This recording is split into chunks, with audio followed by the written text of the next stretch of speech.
steady, my friend. Okay. Jimmy D and the Wolf for another podcast. This is number 16 on the record. Number 16, bud. Wow. Time flies when they kick you in your house and don't let you leave. So this one's a little different. We're doing our social distancing. We're not in the same room. We're in two different rooms in the same house, but we're not in the same room. No. I'm sitting directly behind his chair with my back to him. It's all done with mirrors. But yeah, we have a whole state between us this episode. Yeah.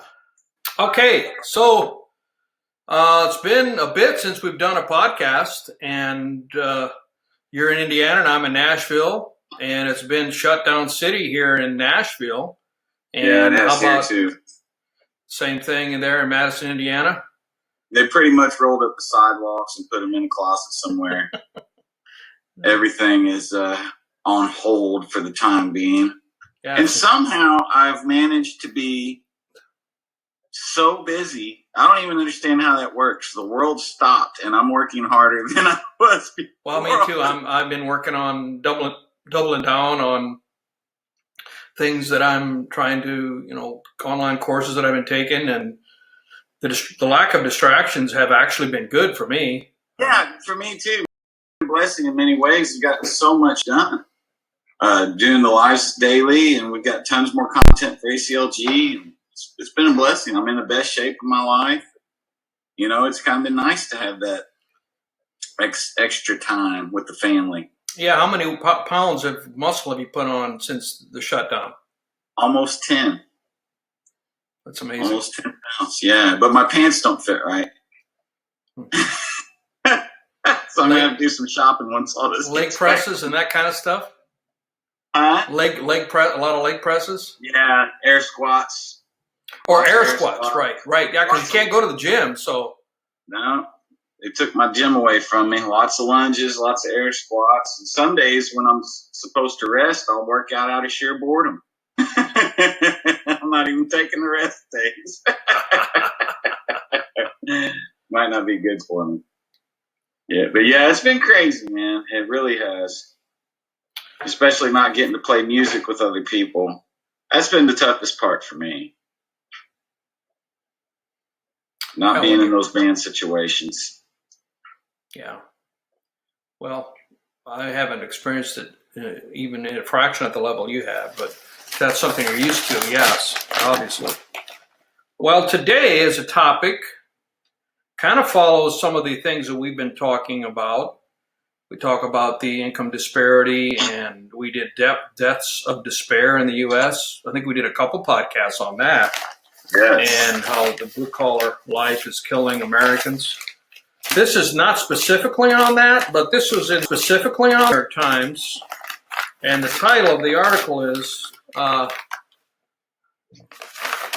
Who Has Enough Cash to Get Through the Coronavirus Crisis? And it has a chart, and I'll put this in the video. And it's got a red diagram here. And up here, how many months it takes to save for the average. This is on average. This is based on a Pew report. Pew is probably the most reputable research firm, not market research, but polling firm that I'm aware of in the U.S. Pew is PEW. Anyway, for people with annual income of $200,000 or more, they can save 2 months worth or 1 month worth of expenses in about 2 months. But you get down here to the category of 50 to 69,999, and takes them more than 2 years to save enough for 4 weeks of expenses. Yes. And is that? I mean, that's interesting. Are we not? I mean, Gary Vee would say, Gary Vaynerchuk, who likes to say, why are you buying that fancy car to impress people you don't even like? He's really anti-consumption. Gary Vee would say you need to cut that out, leave it in a cheaper house, drive a cheaper car. I don't know how much of that. I mean, we are a consumption society. We're being exposed to ads that make us think like we have to buy this stuff. Exactly. How many of these people making $50,000 to $69,000 a year could be living on a lower expense? I mean, $50,000 is a pretty good income, unless you're living in New York City or San Francisco, or another high income. It's super expensive. $50,000 in New York City, Manhattan, or in San Francisco or some of these more expensive cities, it ain't gonna cut it. Yeah. But most other cities, $50,000 is pretty good income. Oh, around here it's great. That's great money in Southern Indiana. I mean, you would basically have anything that you wanted, essentially, as long as you were kind of conservative with your money. That right there, that statement right there, we aren't conservative with our money. I mean, as human beings, I put myself in that category. It's interesting, it's Americans where there's so much comparison that happens. I lost your picture for a second. Are you running out of juice? No, my phone is set to never accept calls, but I still just got one, and I X'd it out. No worries, man. No worries. But I think we fall into comparing too much as Americans as a whole. 100%. I'm guilty, no doubt. Hey, I'm huge now. I was far away. Anyway, we were talking about people that have 50 to 50,000, and that's a good life, should be a good life, but yet people can't save enough, can't find a way. It takes them over 2 years to save a month's worth of expenses. Yeah. And what's your commentary on that? Well, I think it's because people get too wrapped up in comparisons. Oftentimes, Americans will measure their success by the new car or the big house, and they pay way too much attention, in my opinion. They pay way too much attention to what their neighbors have and what the neighbors do. And a friend of mine had a brilliant comment about it. He retired early in life, and when people were starting to tell him, "We're surprised you don't have a bigger house, you don't have this or that," and the guy retired at like 55. And he had a brilliant comment. He said, "The big house isn't for me to see because I can't really see it from the inside." He said, "That's for my neighbors to see. That's what the big house thing is about. The big mansions are more so somebody can look at it and say, well, they're doing great, than somebody really feels like they need it."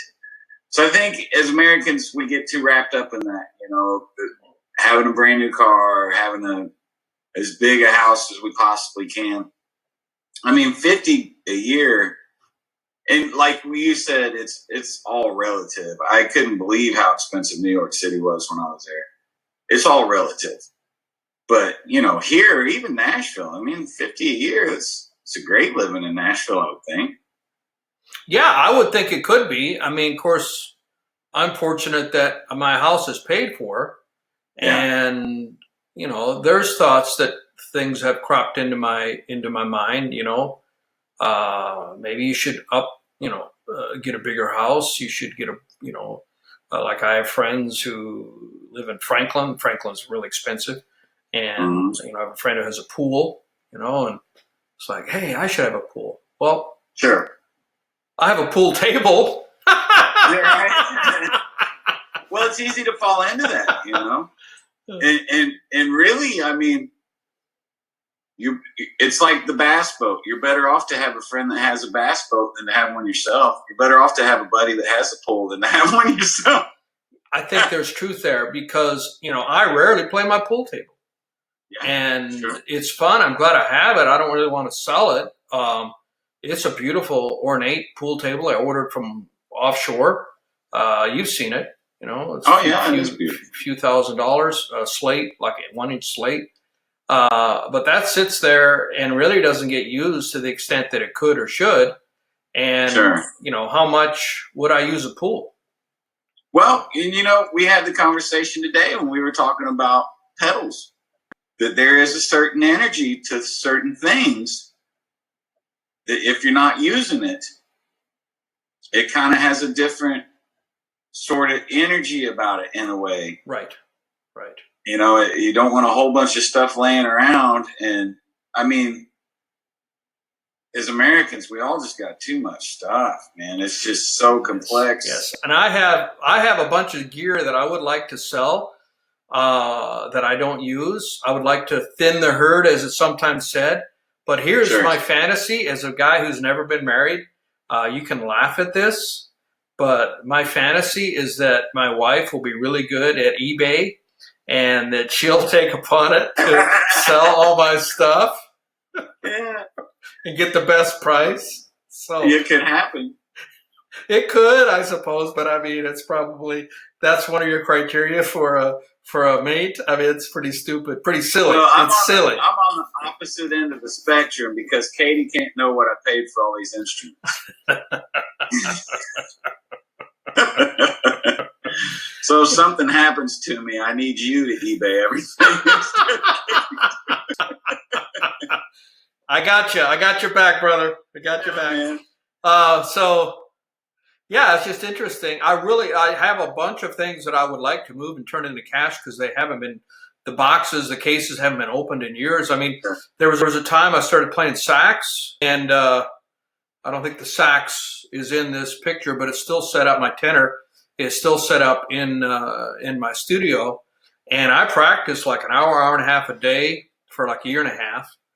And during that time, I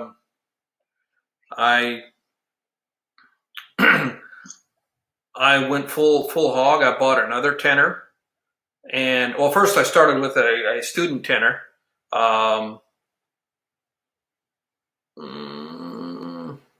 YTS 28. It is. It's an older one, but it's still there are some pros that still use it. And then I also got a YAS, which is an alto version. And then I got an upgraded, beautiful pro horn, a vintage pro horn Yamaha.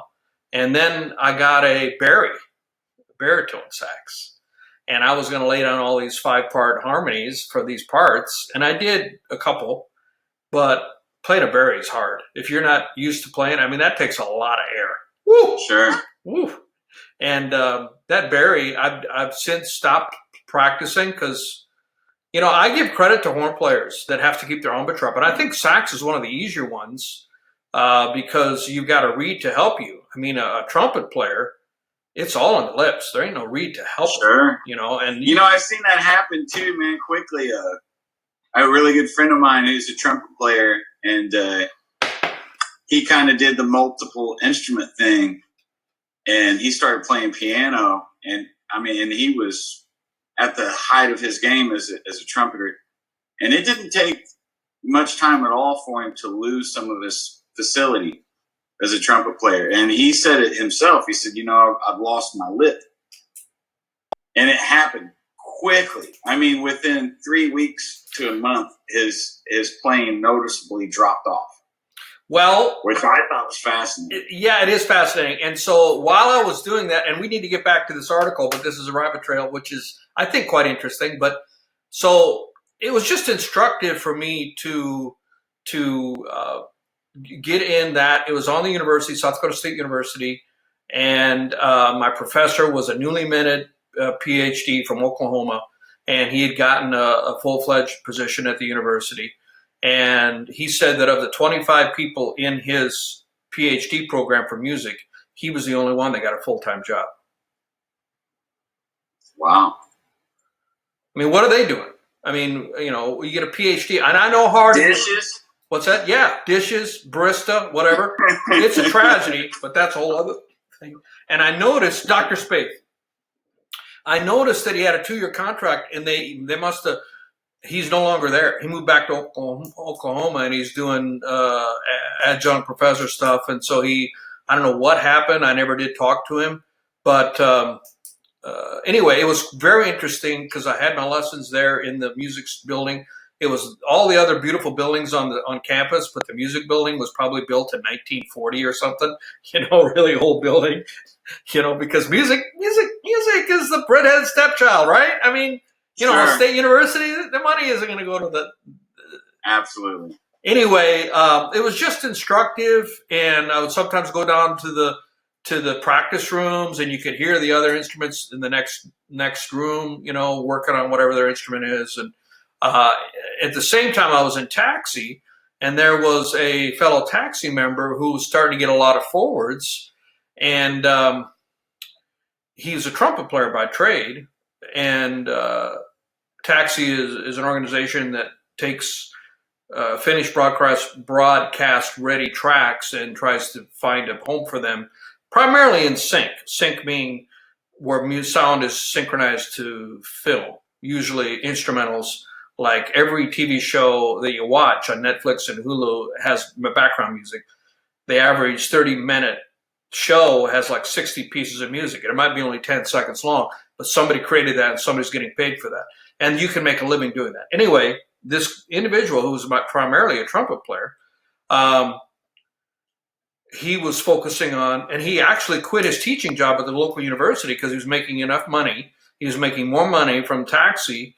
And I asked him, when do you have time to keep your chops up? Because I was in the middle of my, they say on these sax forums, you got to play at least an hour a day, every day, just to keep your form.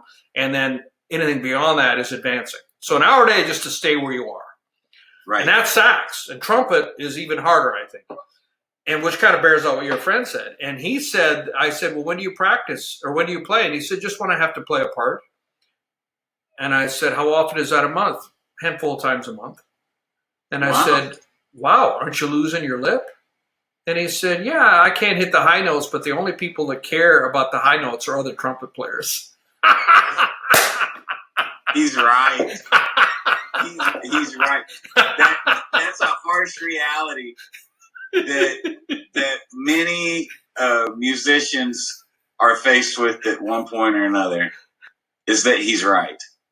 It's almost like the only people that care about the most complex guitar music are guitar players. Yeah. Same sort of thing, and it's unfortunate, but there's quite the divide between what musicians love to listen to and what the masses love to listen to. Sure. Even you go to hear the best session guys that play on the rock albums and R&B albums and country albums.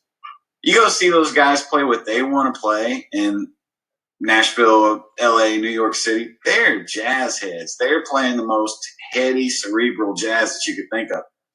But the reality of it is, they're not gonna pack out buildings doing that.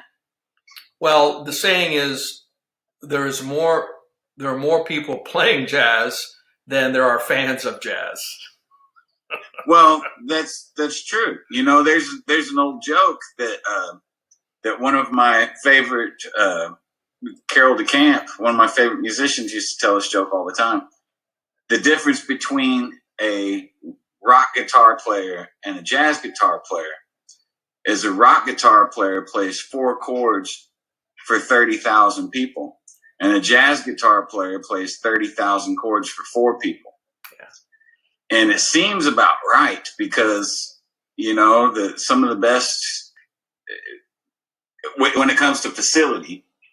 Yeah, but that needs to be updated, dude, because rock guitar is not having a great shining moment right now. I mean, can you name any great rock bands that are really killing it? I mean, Imagine Dragons is probably the top rock band right now, and do they even have guitar on their tracks?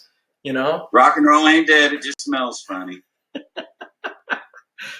so you got the classic rock is doing well. Yes, obviously, classic rock, that's still, and even young people listen to classic rock. And then you've got the young bands who are basically being a reincarnation, like Greta Van Fleet, which is essentially Led Zeppelin reincarnated.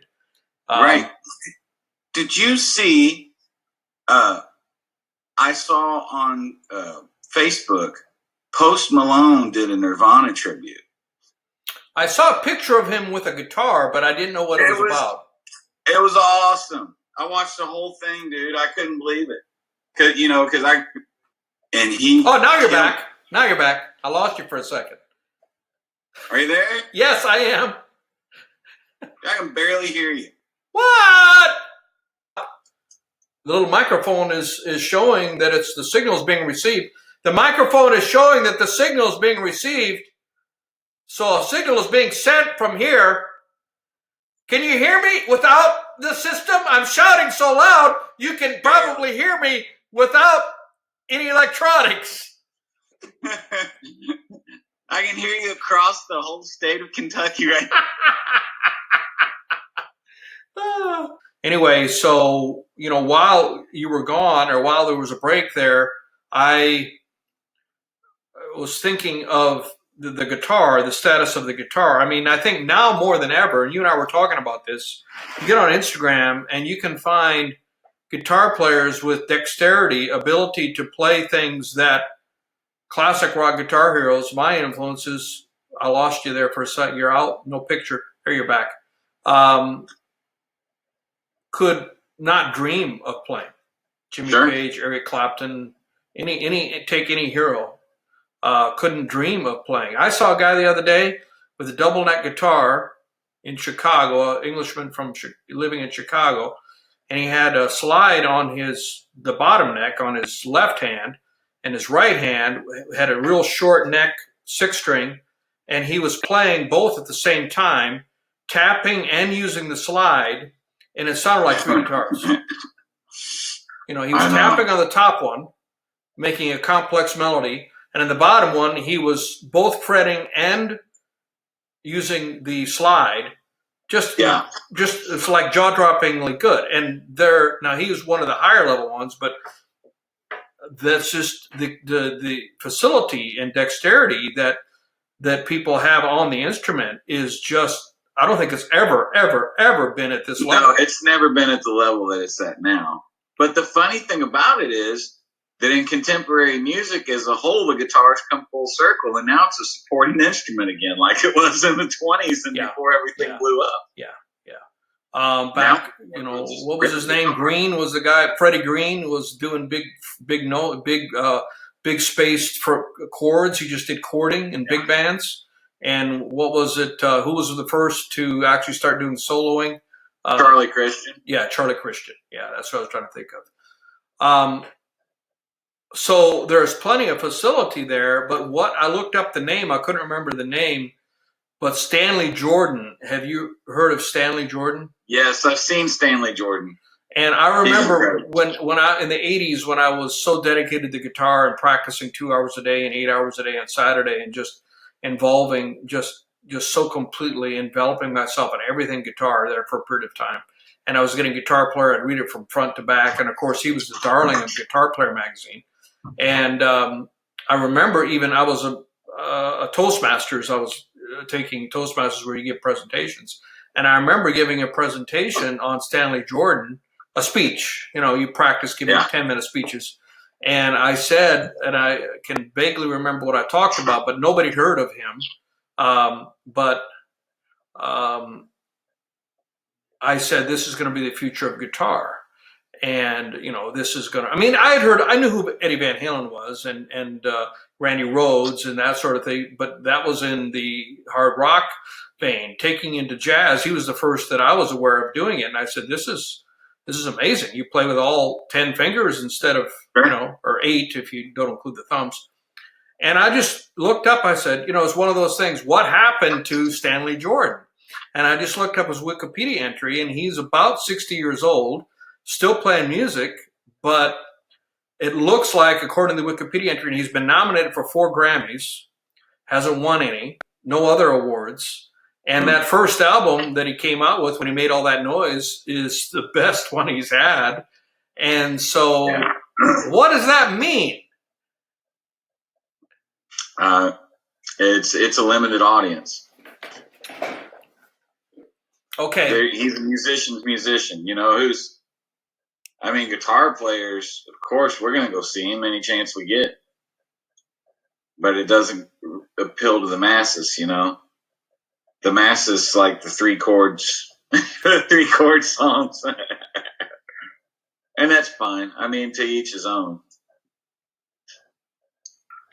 But definitely, it's never been where it's at before, where you have an overabundance of guitar players with the facility, and it's really not even a need so much anymore. Yeah, where are they going to play other than on an Instagram post? I mean, Yeah, right. What band? How are they going to incorporate themselves into a band? This is what interests me. I mean, I'm just curious. Where are they going to? What other platforms? And maybe that's enough. I mean, now I was talking with my nephew today. He's he's a millennial, and he is a YouTube acolyte. He loves YouTube, and he's turned me on to a lot of players on YouTube. I think he's probably a #1 guy that he likes is David Dobrik, who has these 4-minute and 20-second videos. That's his thing, 420, you know. Yeah. And did you celebrate April 20th, Jimmy? Allegedly.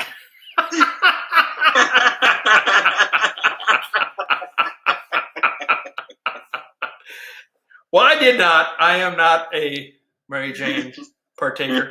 Anyway, so rabbit trail there. But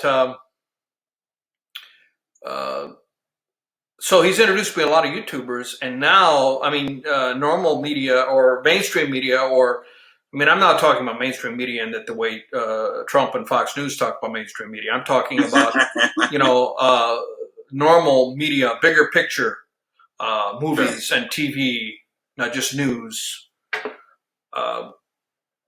That mainstream media has denigrated and looked down upon as YouTube influencers, even though they're making buku bucks. I think PewDiePie makes $20 million a year. Oh, He's yeah. a top YouTuber. YouTube's taking over, man. And Casey Neistat and David Dobrik. I mean, David Dobrik gives away $60,000 cars to his friends, $100,000 cars. I mean, he is making probably $10 million at least a year, and that's legit money. And that's not necessarily going to go away. YouTube is not going to go away. So we were talking about how finally the people who, like managers, there was an article in the Times a couple weeks ago about how managers who manage talent and how they used to view YouTube as a secondary thing for their mainstream guys. Like Will Smith now is a mainstream actor, and now he's got a YouTube channel, kind of a side stream thing. Now this article was saying they're actually going after actual influencers, and that's all they have to do. It doesn't have to be a side thing. It can be your main thing. It can be your only thing, because there's a lot of influence there. And so back to the thing, maybe just being a trick guitar player on Instagram is enough. I don't know what the money flow is on Instagram compared to YouTube. I honestly don't know that. I know that for a musician on Facebook, it's horrible. In fact, I think Chris Greenwood, who's one of my coaches, tune into his coaching twice a month.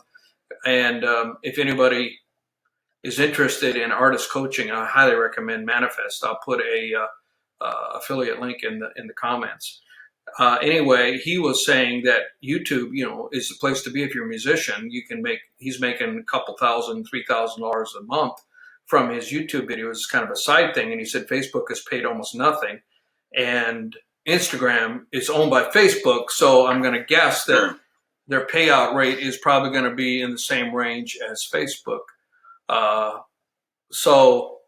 But maybe it is an end in itself. Maybe you don't ever care to be making music other than 1 minute, circus act type of, licks. And it's amazing tricks that they can do, to use the term. And I don't mean it negatively. I mean, the facility that they have is just jaw-dropping as a guitar player. Yeah, absolutely. In my dreams, I couldn't imagine to do that. I'll just be honest and admit it's going to be interesting to see how things change when the lockdown lightens up and things get back to being more normal. I wonder how many working musicians are going to continue to focus on streaming more than doing the live show. Yeah, because they found, like you have found that you can make decent money doing lives. Sure. And if you can do an hour live, theoretically, and make the same amount of money if you had gone to a gig, and it may take 7 hours to drive there if it's far away, set up, deal with the drunken patrons, play for it's gonna be interesting 2 to 4 hours, tear down, drive back, 7-hour commitment versus a half hour in your living room for the same amount of money. Which of these is better? What? Yeah, exactly. Can I walk over to the living room and turn my amplifier on and do this show? Or do we want to put 50 different things in the truck and drive an hour? It's going to have a ripple effect. It's going to change the way things are done. But it's back to one of the things you said. I don't know if it was on the call or before we started doing the podcast. You really miss playing with other people. And you also miss playing in front of a crowd. Big time. You know, like LeBron James said, I'm a huge NBA fan. He said that I can't play in front of an empty. I make those plays for the fans and feed off the fans' energy. And it's the same thing. There's a symbiotic relationship. Yeah, same thing with a musician. You know, so yeah, it's a give and a take. You know, so. But I'd say there's a lot of musicians hurting right now, man. Yeah, I would. Yeah, that's a thing. I mean, the average musician is a right brain creature. Mm-hmm. Although you have to be very logical, so there's that left brain. I mean, you have to be able to. You have to be able to understand. You have to be able to count and have the order and make sure if it's a 4-beat measure, make sure there's 4 beats in the measure and all that. I mean, that's math, like you like to say in ACLG. So that's more of a a left brain thing. But still, most musicians are right brain, and when it comes to business and contracts, that's why so many great classic rock bands got raped business-wise because they didn't understand the business side of it. Absolutely. So, even understanding the new world that we're in, where the Post Malones of the world and the Little Nas X's can make it before, I've said it numerous times on these podcasts, according to what I read, Little Nas X had never performed in front of people until he performed at a award show where he was getting an award. Yeah, that's something. That is. Model, man. Different model. So most musicians, I don't know, I mean, especially based on the comments that I see, don't understand or support or... That's why the music business is so dangerous, because musicians don't understand business. Yeah. So anyway, back to the original subject that we started on. And I don't know where we are in time here. We've had like 3 different sessions and we keep losing signal. Yeah, right. Back to this article in the New York Times, today's New York Times. Who has enough cash to get through the coronavirus crisis? And I'll put it in the video, and it talks about people making $50,000 to $69,000 a year. It would take them 2 years to save enough money for 4 weeks of expenses. I would say, Gary Vee would say, you need to sell your car and get an older, cheaper car in a smaller house. $50,000, unless you're living, like we repeated, I'm repeating. If you're living in even Nashville, you can make do, I think. But here's the thing that blows my mind, and I can't understand how this is possible. Here's another graph where it goes from less than 15,000 to 15 to 29,000, 30 to 29, 30 to 39, 40 to 49, 50 to 59, 69, and so on up till over 200,000. And it talks about income after taxes, and it's a graph here, and I'll put that in the video. And for people less than 15,000, according to this, expenses are substantially higher than income. It says 3 times higher, and it gradually becomes less higher than income, and it doesn't go even at 40 to 49,000. It says that expenses are still higher than income, and it isn't until you get to 50 to 69,000 that expenses are just very slightly less than income. That's why it takes 2 years to save enough money. I mean, that blows my mind. How is it possible it's mathematically not possible to survive if your expenses are 3 times what you're making. How do you survive? Yeah. It's not sustainable, and everybody's knee deep in debt. Credit cards, bankruptcies. I mean, and that bubble is, we're kind of being faced with that reality right now. How many people really are, not just week to week, but in the service industry, which I would consider musicians like myself, we're in the service industry as well. We're not just week to week, we're day to day. You know, people that were waiting tables, bartenders that are counting on tip money every day that they work, they're not even paycheck to paycheck. They're day to day. And they're the ones that have been affected the most. And when this thing lightens up and the restaurants and clubs and bars start to open back up, that will be one of the last things that opens back up as a whole. And those people are hurting right now. Well, $1,200, sending a check for $1,200. I mean, that's a joke. That's a joke. That ain't gonna do nothing. At first I thought, man, I didn't study it too carefully, but first I thought it was $1,200 a month for a period of time. Just a one-time check, and all the effort it's taken to get it passed by both parties, and not to get into which side is bad and which side is good. I mean, it's politics. It's always been like that. Left and right, or whichever sides you're on, just to get that pushed through, and it's only $1,200 one-time fee. That's what did that do? Bought people's groceries. Yeah, that's. So here's another stat. It says that most Americans don't have enough emergency savings to last 3 months. Many of them have been financially affected by the pandemic. Share of adults by income level don't have 3 months of emergency funds. Low income, and I don't know how they describe low income, middle income, and upper income, but low income 77%, middle income 52%, and upper income 25%. Wow. You're upper income and you don't have enough money to last for 3 months. I mean, that's a sin right there. You're upper income. Right, because when people make more money, they just accelerate their lifestyle. Well, that's true. There's been so many comments on that. Money. Everybody spends 10% more than they make, no matter how. I mean, there's got to be a limit. I mean, Warren Buffett, if he wanted to spend, whatever his revenue is, he's worth $60 billion, but his revenue's got to be, 100 million, 200 million. How do you possibly spend that much? Mike Tyson did. Yeah, I guess it's possible, but you have to work pretty hard at it to spend that kind of money. Yeah, you'd almost have to get a little bit weird to spend that kind of cheese. Mike Tyson was a little weird, wasn't he? Yeah. Yeah, I love that guy to death, but I mean, you'd have to get a little out there to spend that kind of dough.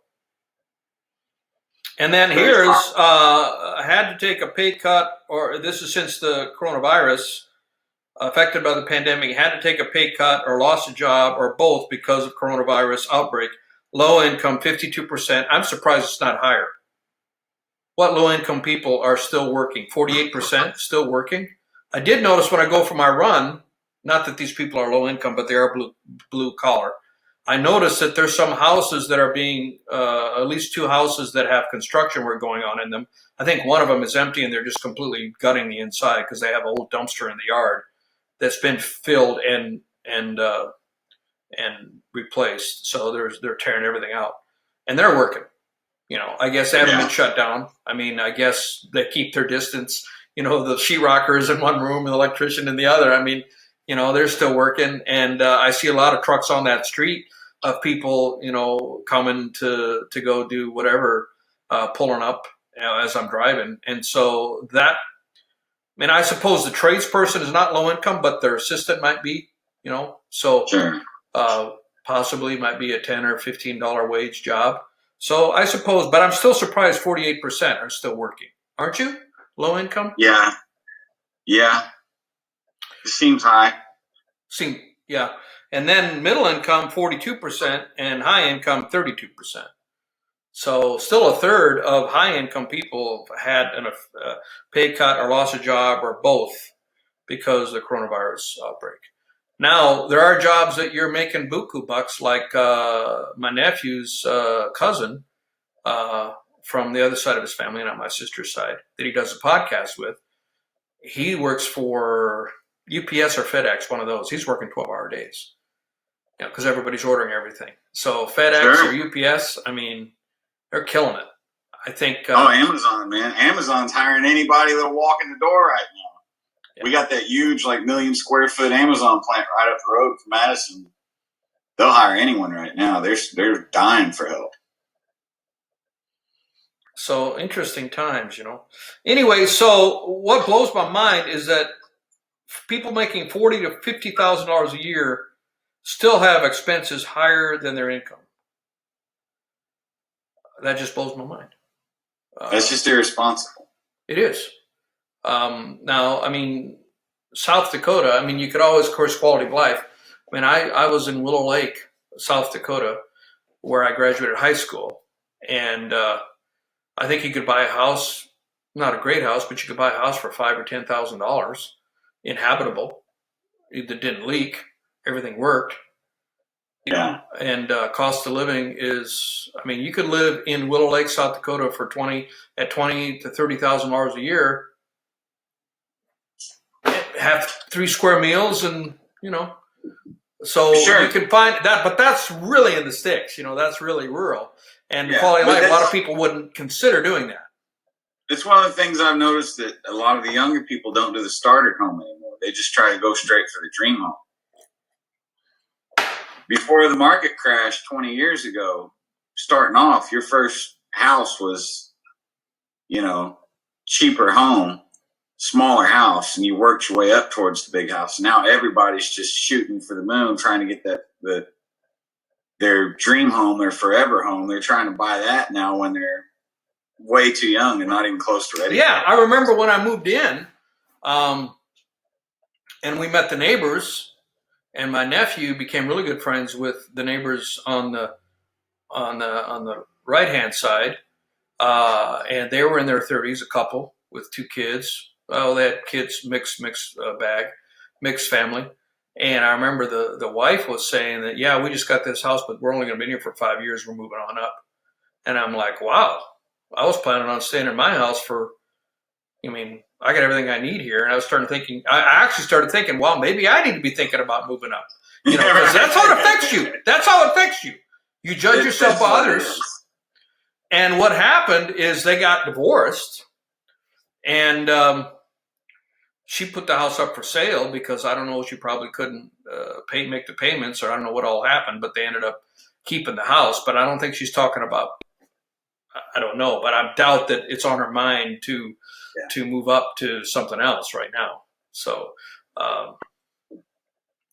it was interesting. Yeah, early 30s, and saying, yeah, this is our starter home. We're going to, and I'm like, man, this is a nice neighborhood. I'm completely happy with my house. What's the next one going to look like? Yeah.